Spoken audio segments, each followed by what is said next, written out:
Good morning, friends. Well, it's still morning for me. This is a quick update. I do intend to continue with the Genesis, but I wanted to do a quick vinyl update. I got a couple of new things this weekend and just want to show them to you. And also, again, I want to shout out again to Big Star 1000 for starting the fantastic thread. I love people's responses. Pick this up. It's virtually new, although it's not new, but my copy is new. Wires. A bell is a cup until it is struck. Now, folks, I just want to say that most people talk about Wire's best stuff being the first, Pink Flag, Chairs Missing 154, and I do agree. But I'm telling you, folks, that I don't know what the deal is, but Wire fans who don't know about this or haven't connected, you're missing out. This is an incredible Wire album. Song after song after song after song. Every song on this album is incredible. I've had the CD since it came out. And I remember when it first came out, I raved about it and played it for a lot of people. And that was the response. The words are oblique. I don't know what Colin Newman is on about. It seems like it's the sound of words that he's doing more than the words meaning anything, which I personally find brilliant. I find his wordplay to be very interesting. The coupling of words they seem to be meaningless, but then you listen to the sound of the words in relation to the music. I think it's brilliant. I think this album is brilliant. I really do. I really think this is an excellent, excellent Wire album. A bellless cup until it struck. Every song.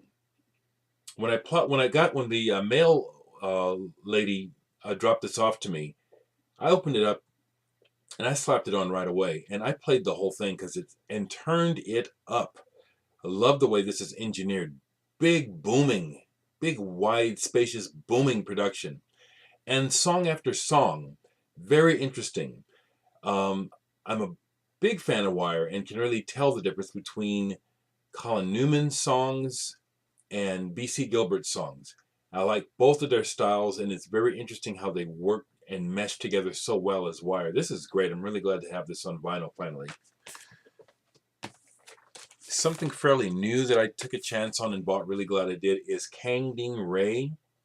And this is called Pruitt Igo. Pruitt Igo.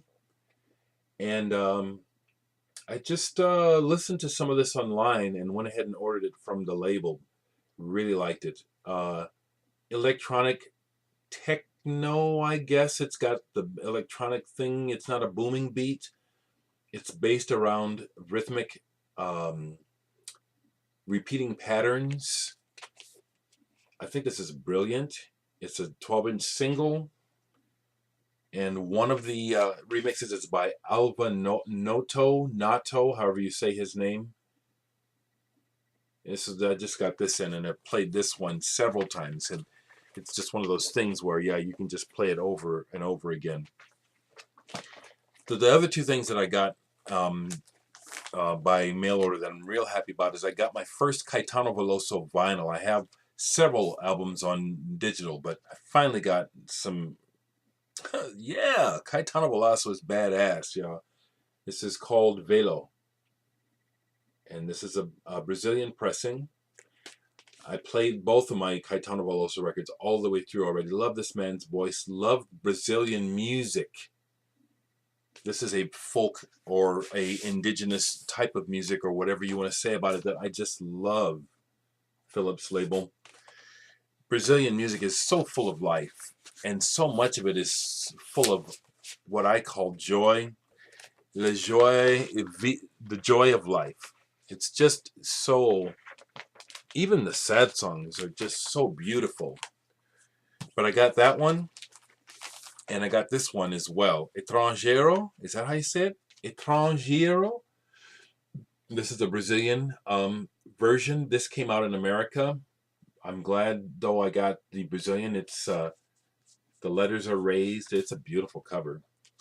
And I like this one even better than the other one. This one's produced by Peter Scherer and Arto Lindsay. They had the band Ambitious Lovers, and you folks that follow punk know from Arto Lindsay from the No New York days. He was in DNA. This is a fabulous album. Just wonderful. creative and kind of pushing, it kind of pushes boundaries of Brazilian music. It's pretty contemporary. This is really good. And so I'll do again, it's one of those things I want to get to, is I haven't really shown the Brazilian part of my collection. I just love Brazilian music, and it's not comprehensive, but I love Brazilian music and have a bit of it to show. Now, what's interesting is when I got this Brazilian record, packed inside the box was also this. Now, I don't know if this was packed for sturdiness, but they sent me the entire record, and it's called Ferguson Hulett Mushroom Palace. When I saw the cover, I got excited. I know I didn't order this. It's a numbered 500. Ferguson Hulett, if you happen to watch this, I guess I'll need to spin it again. This is just horrid.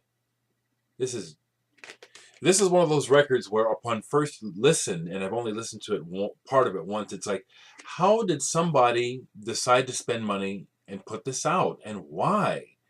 That's my initial reaction.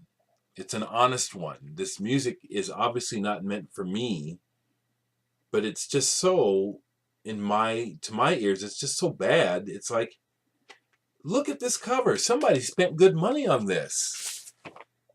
Will someone other than their friends actually buy this? Am I being too honest? I'm not cutting down in a disrespectful way. I'm saying my honest response to this is like, good God, what is going on here? I guess I'll spin it again, but this one is definitely going to be one that I'll be trading. This one's gone. This is gone. I just want to do this real quick. Hopefully I'll be back tonight to post more of my Genesis collection.